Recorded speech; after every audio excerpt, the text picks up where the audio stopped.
Nako, sino kaya yung abogado na di umano'y binato ng laptop ng kanyang kliyente? May mga idea ba kayo mga tol? Kasi hindi ko dapat papatulan ang issue po na ito. Nakikita ko po itong kumakalat na memes ngayon sa internet, sa social media, partikular sa Facebook. Meron daw pong isang abogado ang binato ng laptop ng kanyang kliyente. Sino kaya ang abogado na ito at sino kaya ang kliyente nito? Pero yan po kasi ang binanggit ni Atty. Lorna Capunan dito po sa naging interview sa kanya ng teleradyo kanina eh. Saka kinastigo niya rin po itong si Senator Robin Padilla dahil si Senator Robin Padilla kasi ewan ko kung anong utak meron po itong senador na ito para po sabihin niya na ang trabaho daw po nila sa oposisyon o sa minority ay laging mag-oppose. Nak ng teteng talaga.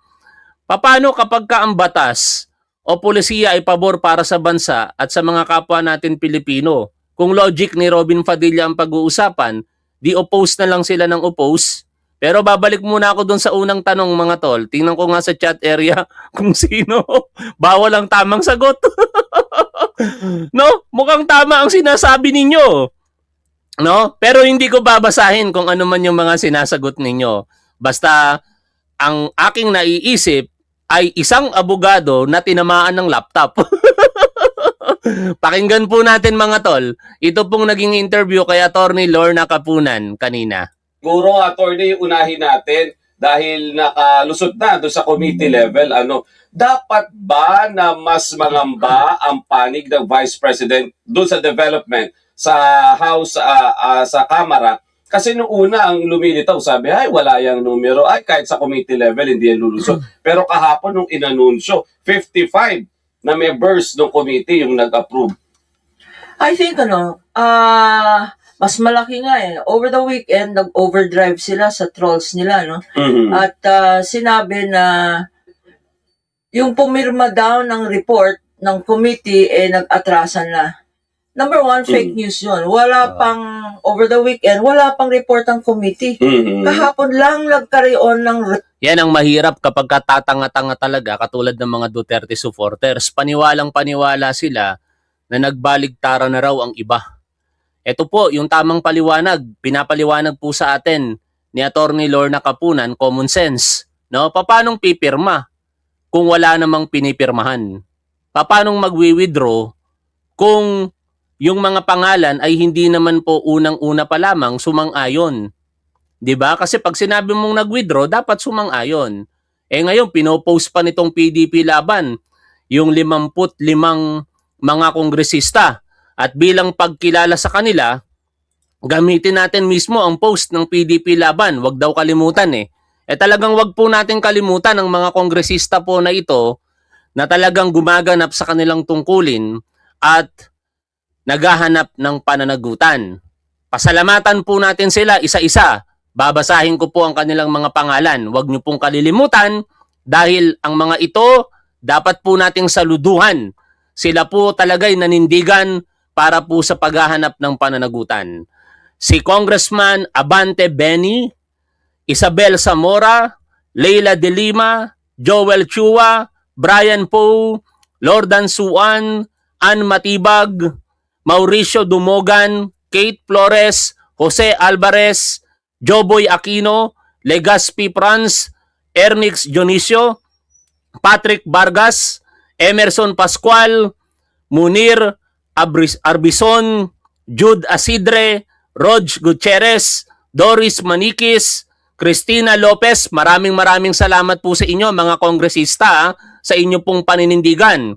Terry Ridon, Chel Jokno, Rene Cuo, Sara Elago, Antonio Tino, Hil Acosta, Bernadette Barbers, Alan T, Paulo Ortega, Lawrence Defensor, Sia Adjong, Howard Gintu, Janice Degamo, Jose Tebes, Ana Tuason, Percy Sendanya, Samantha Santos, Julian Baronda, Yevgeny Emano, Perhenel Biron. Muli, nagpapasalamat tayo ng lubos sa mga kongresistang aking pong binabasa.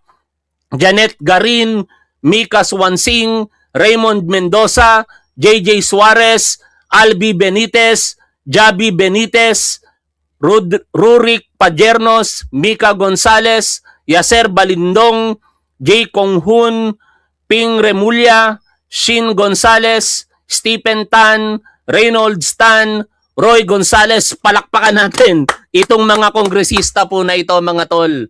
Ha? Wag nyo kaming takutin. PDP laban, mga Duterte supporters, no?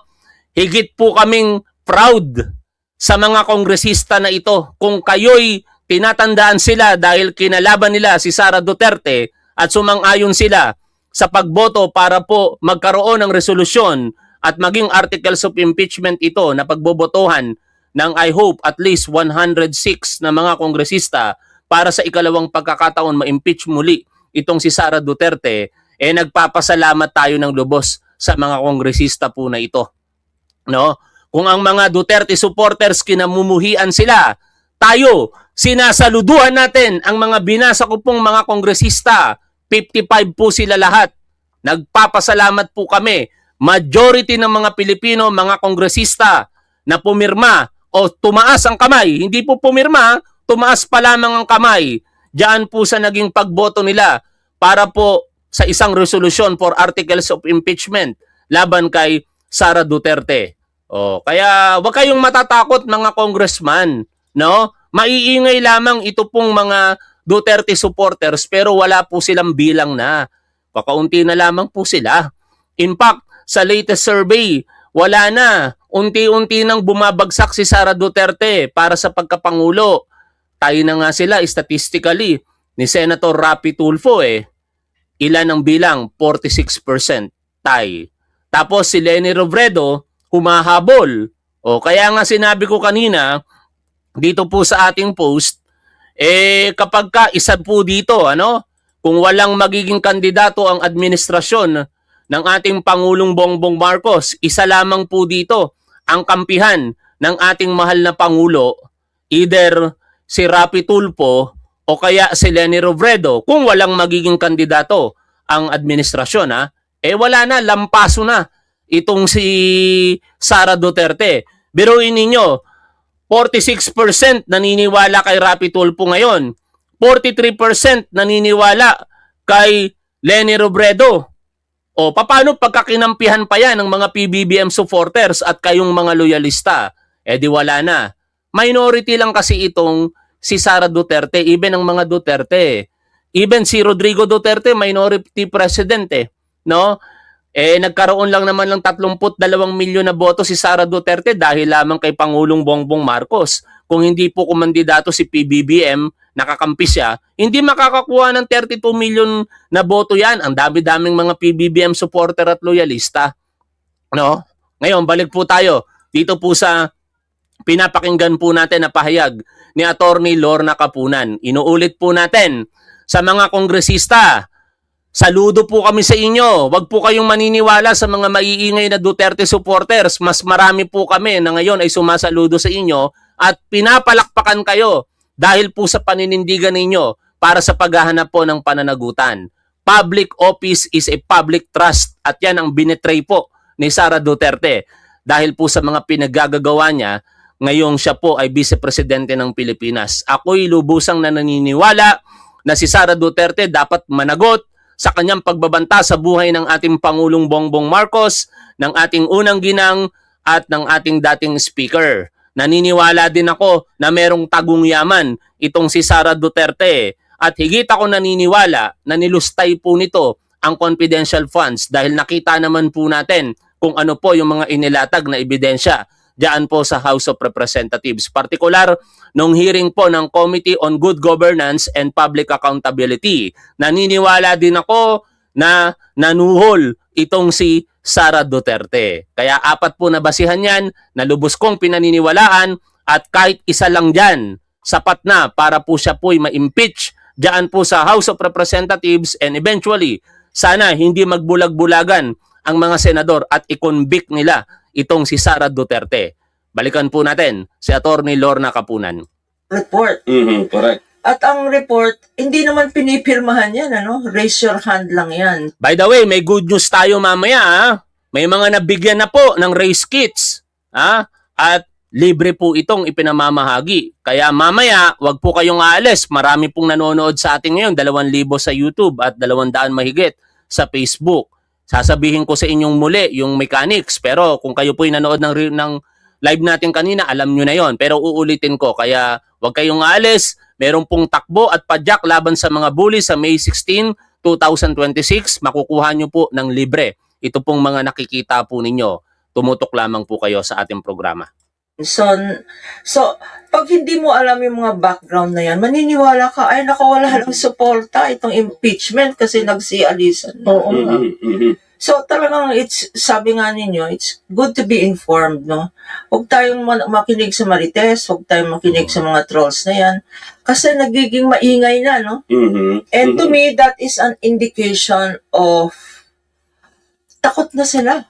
Yun ang Na katotohanan. lumalakas ngayon ang troll army ni Vice. Yun ang katotohanan. Kaya tingnan nyo, yung mga tatanga-tangang Duterte supporters, ang argumento na lamang nila, bayaran ka, pero hindi nila kayang ipagtanggol na walang bilyones si Sara Duterte. Hindi nila kayang ipagtanggol na hindi nagbanta sa buhay ng Pangulo, ng kanyang asawa at ng dating speaker si Sara Duterte. Kasi ang alam lang nila katangahan, naniniwala sila kapag ka ito yung sinabi ng kanilang mga pinapanood o binabasang vlogger o kaya sinasabi ng mismo nilang pinupuon na prinsesang pusit si Sara Duterte. Kaya salamat na lamang at mas marami po tayo sa kanila. Wala na tayong magagawa sa mga tatanga-tangang Duterte supporters. Suko na po tayo sa kanila. Pero hindi po natin susukuan ang majority ng mga Pilipino na naghahanap po ng malinis na gobyerno. At hindi natin maaatim na tayo'y pamunuan ng binabalot po ng kontrobersiya sa pagkatao nitong si Sara Duterte.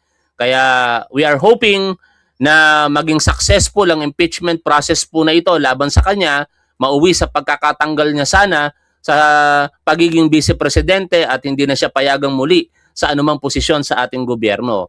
Pero parang nawawalan ako ng pag-asa kahit ako'y nag-hope dyan eh. Kasi pag tinitingnan ko ang mga senador po ngayon, wala eh. Siyam na nga po kagad sa kanila ang siguradong hindi boboto for conviction dito kay Sara Duterte. Ang ibig sabihin lamang noon, hindi na po natin makukuha yung 16 na boto.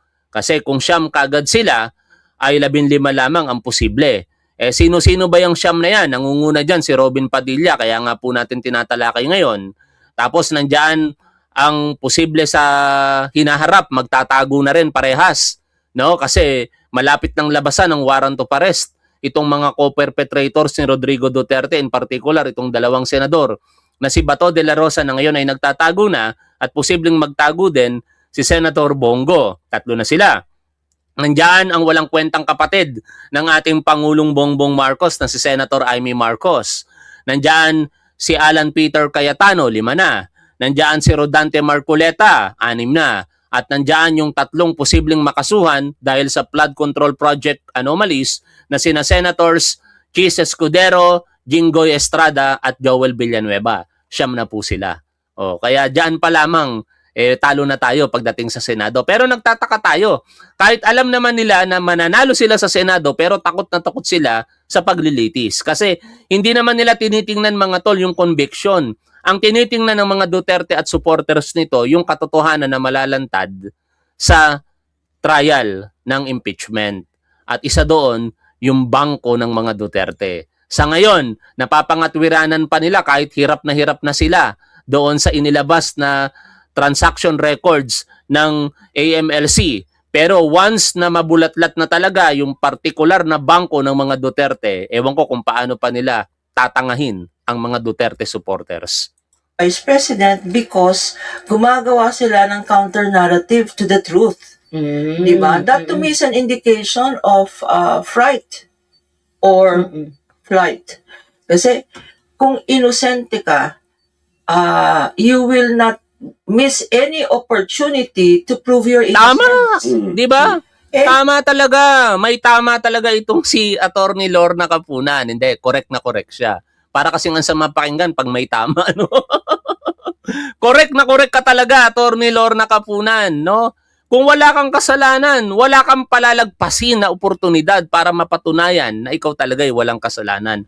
Kung ako, aakusahan mo ako na may bilyones ako sa bangko ko, aba, isasampal ko sa iyo ang walang lamang kong account sa BPI, sa Metrobank, sa PS Bank. Isasampal ko sa iyo yan kasi totoo wala akong laman. Wala talagang bilyones sa aking mga bank accounts. Pero bakit hindi po yan magawa ni Sara Duterte? Yan ang tanong ninyo sa inyong mga sarili, mga tatanga-tangang Duterte supporters. Tanungin ninyo ang inyong mga sarili. Oo nga naman, bakit kaya hindi masabi ng mga Duterte na walang laman ang kanilang mga bangko? Bakit kaya hindi nila magawang i-waive yung kanilang karapatan sa bank secrecy law kung wala talaga silang tinatagong yaman? Di ba naniniwala kayo na hindi mga mayayaman ang mga Duterte? O, dapat sa paniniwala nyo na yan, nagde-demand kayo na ipakita na lang ninyo yung bank accounts ninyo para magkatapusan na at mapapahiya si Top 1, mapapahiya si Trillanes. Di ba?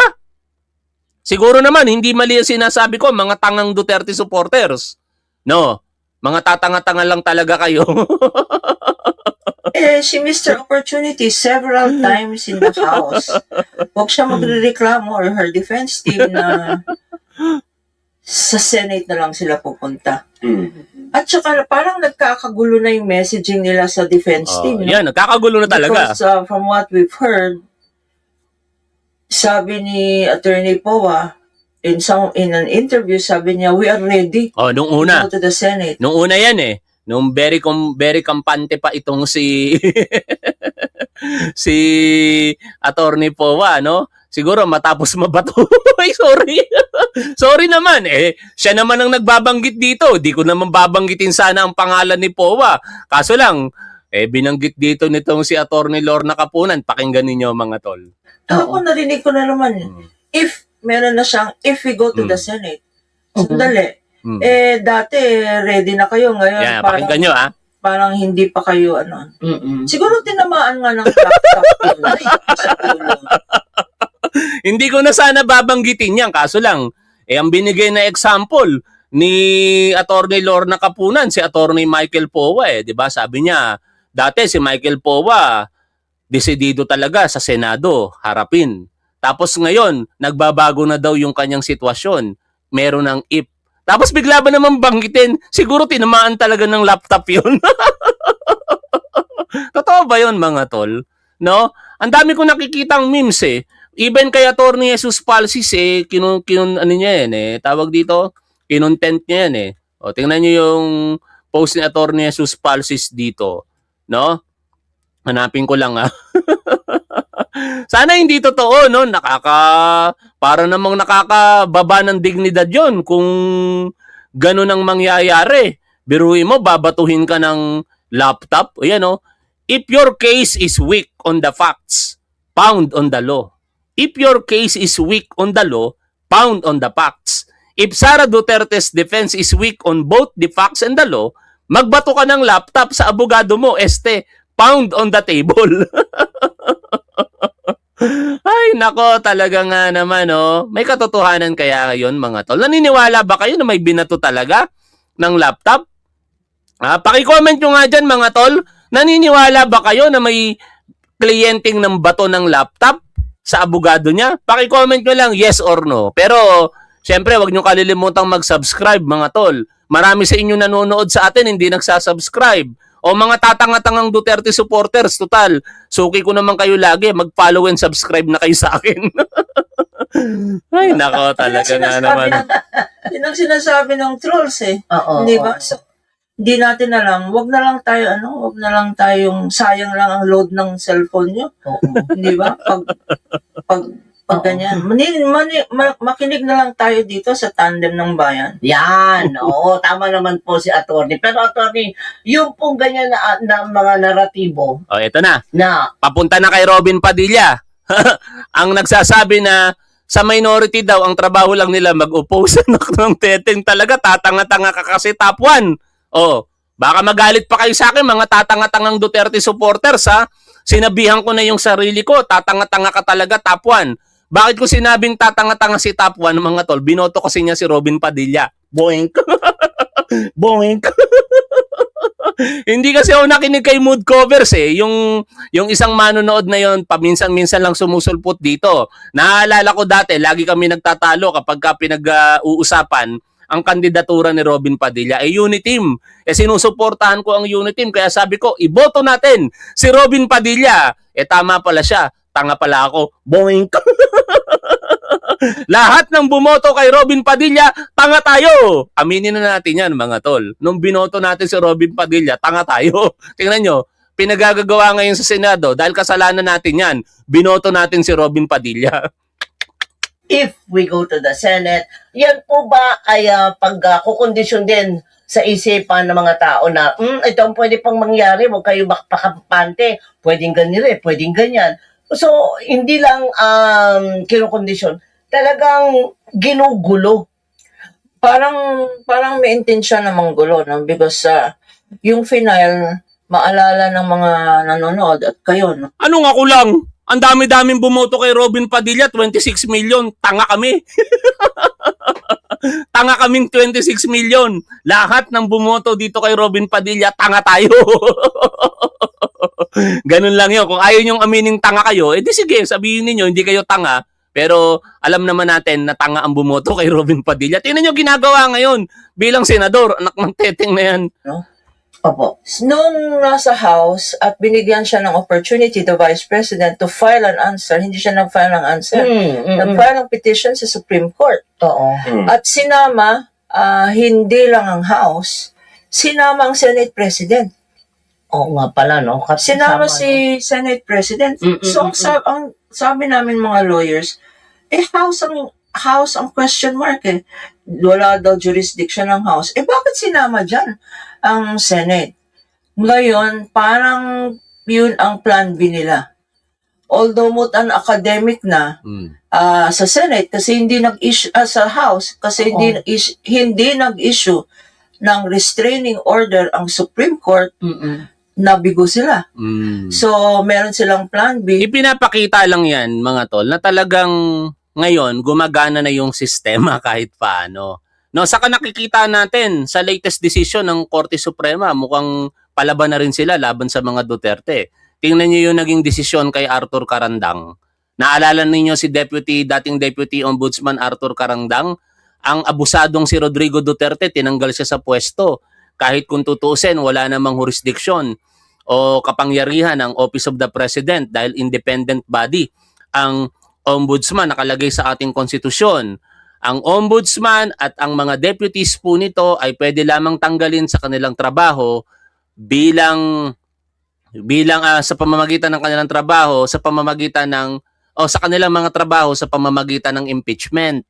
Ang ginawa ni Rodrigo Duterte, tinanggal niya ang dating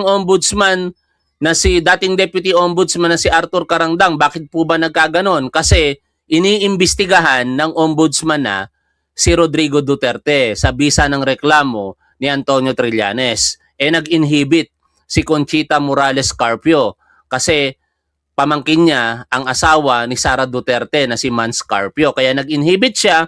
Kaya yung overall Deputy Ombudsman ang magte-take over. Matapang si Carandang. Talagang ginawa niya yung nararapat, inimbestigahan niya. But unfortunately, sa isang ambush interview ng ABS-CBN at ng Daily Inquirer, tinanong siya. At doon nakapagsalita siya na 20 million, 40 million, 200 million lahat. Aabot siya ng bilyon kapag ka pinagsama-sama. At hindi yun matanggap ni Rodrigo Duterte kasi sinasabi na binulgar daw po ng ombudsman yung confidentiality ng AMLA. Kaya ang naging dahilan para siya tanggalin. Pero mali po yun sapagkat yung pinaguhugutan na jurisprudence ng Office of the President ay hindi po naman talaga pwedeng maging pamantayan. I-discuss natin bahagya para sa madaling pangunawa. Bagamat binasa na po natin yung kahapon. Ang nangyari kasi, as early as 2014 pa, meron ng desisyon ang Korte Suprema. En banc po ito, en banc. Ibig sabihin, stare decisis. Mga desisyon na dapat ginagawang pamantayan sa parehas ng pagkakataon kung ito'y mangyayari sa hinaharap.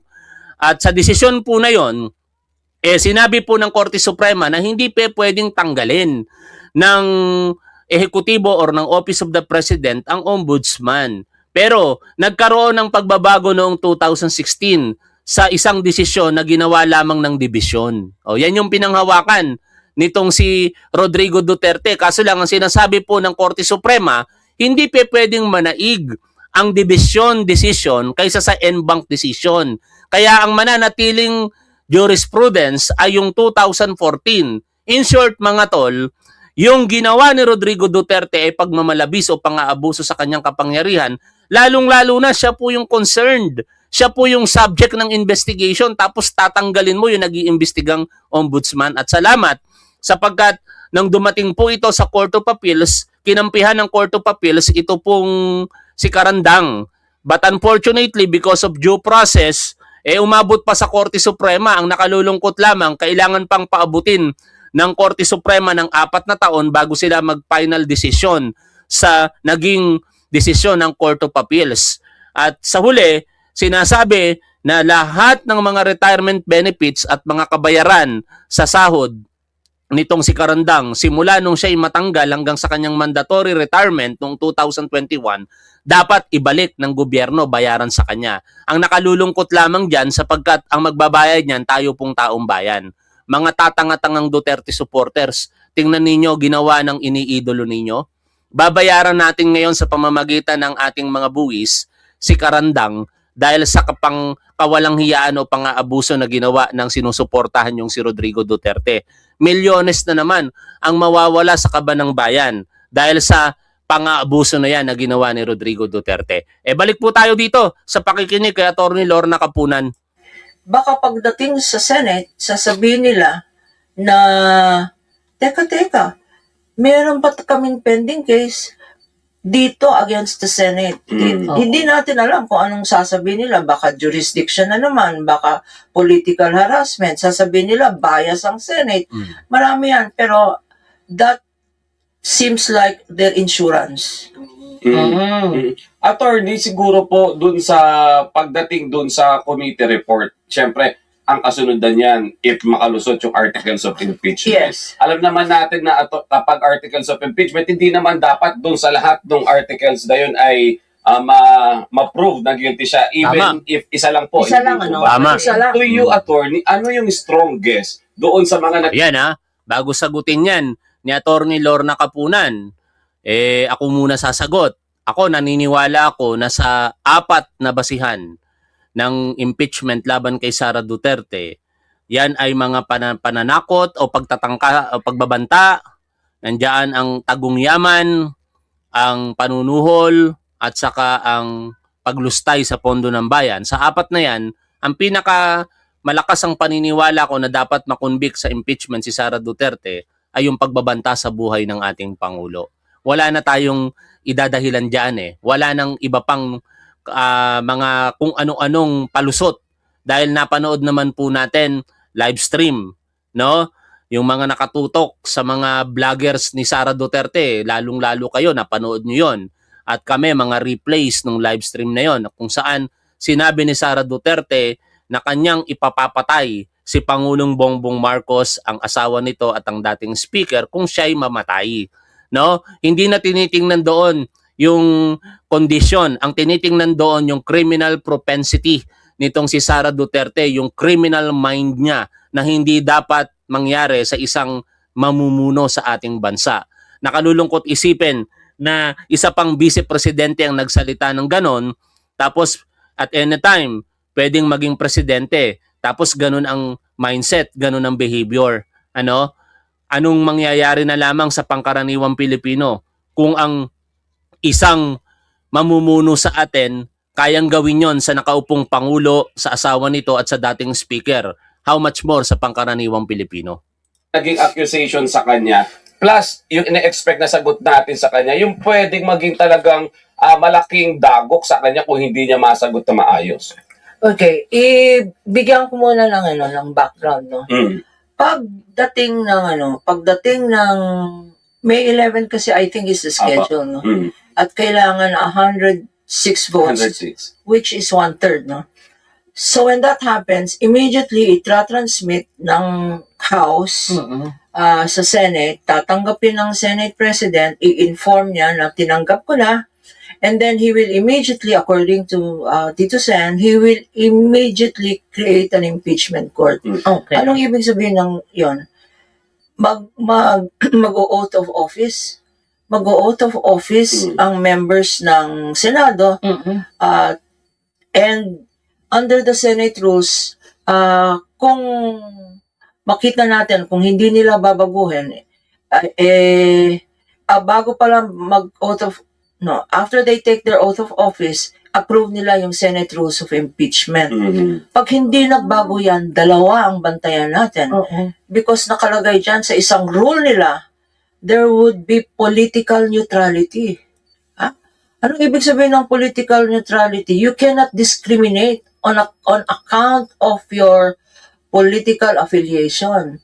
So yung mga senador dyan na bumoto na, nagsabi na that they will be loyal to the Vice President. Sino-sino yung mga yan? Yung sinabi ko na sa inyo kanina, no? Yung Duterte Block, yung 5 in particular, si Rodante Marcoleta, si Robin Padilla, Senator Amy Marcos, Bato de la Rosa, at saka ito pong si Bongo, no? Pero ako naniniwala ako, nakakampi rin niyang sina Jingoy Estrada, Chis Escudero, Joel Villanueva, at saka sino pa yung isa? No, sa Siyam, nakalimutan ko bigla yung isa, basta Siyam lahat 'yan na talagang kitang-kita na po natin ang biases. Tapos yung mga natitira pa mga alanganin pa, no? Kaya aabangan na lamang natin 'yan sa mga susunod na pagkakataon. At sa ngayon, pansamantala na muna natin tapusin ang ating topic, pero huwag kayong umalis sapagkat kung gusto nyo pong sumali sa mangyayaring padyak at takbo laban sa bully, manatili kayo, ganito lamang ang gagawin ninyo. Libre po ito. Para po ito sa 3-kilometer fun run. No? Meron pong 1,000 pisong registration po ito na hindi nyo nababayaran. Libre na. Libre, walang bayad. Ang gagawin nyo lamang ay i-screenshot nyo po itong live natin. I-screenshot nyo po ngayon ito. No? Paki-comment nyo po ng yes kung na-screenshot nyo na po itong live natin. Habang pinapasalamatan ko ang mga major sponsors ng takbo at padyak laban sa bully. Nagpapasalamat tayo sa mga sponsors na Batang Regasco, Hotel Sogo, Pit Bar, Usio Hotel, Tronix, Global Standard Personal Touch, Morning Dose, ER Sevilla, FR Sevilla, Pruitas, Balal Pandesal. I-screenshot nyo po ito mga tol. Kapag ka na-screenshot nyo na po, makakalibre po kayo. Papaano? Magre-register po kayo ngayon dito po sa link, no? Ito po, i-QR code nyo na lamang, pero nakapin po dyan sa ating chat area yung link. Ito po ang lalabas. Kapag ka pinindot nyo po yan, yung QR code at yung link, meron pong registration form. Magpi-fill up lamang po kayo dito, no? Fill up lamang po kayo dyan. Tapos, may mga tatanungin lang sa inyo. Pagka sa huli, i-upload po ninyo yung proof of payment, no? Sabi ko nga po, libre. Ang i-upload nyo po na proof of payment, yung screenshot, hindi po yung bayad. Screenshot po ang i-upload ninyo as proof of payment. Tapos makaka-receive po kayo upon confirmation ng nag-aayos po dito ng text kung paano nyo po makukuha ito pong race kit, no? Kaya kita-kita po tayo sa May 16 diyan po sa Park Links Estate dito po sa amin sa Pasig City. Actually, malapit po dito sa bahay yan. Mga approximately 3 kilometers lamang po ang layo mula dito sa bahay ng event area. Kaya kita-kits po tayo sa May 16, 2026. Sumali po kayo. Libre po yan, wala po kayong babayaran, basta gawin nyo lamang po yung instructions na binigay ko sa ating live streaming. Ulit, i-screenshot po ninyo, mag-register po kayo, yung proof of payment ninyo, yung screenshot po ng ating live sa ngayon. Maraming salamat sa inyo pong lahat mga tol. Maraming nanood dito sa ating programa ngayon, kaya nagpapasalamat ako ng lubos sa patuloy po ninyong pagsuporta sa ating gobyerno, sa ating Pangulong Bongbong Marcos at sa ating programa. Shoutout po sa inyong lahat. Lagi po nating tandaan kung ano po ang tama at dapat, doon po tayo. Keep safe. See you always. Bye for now mga tol.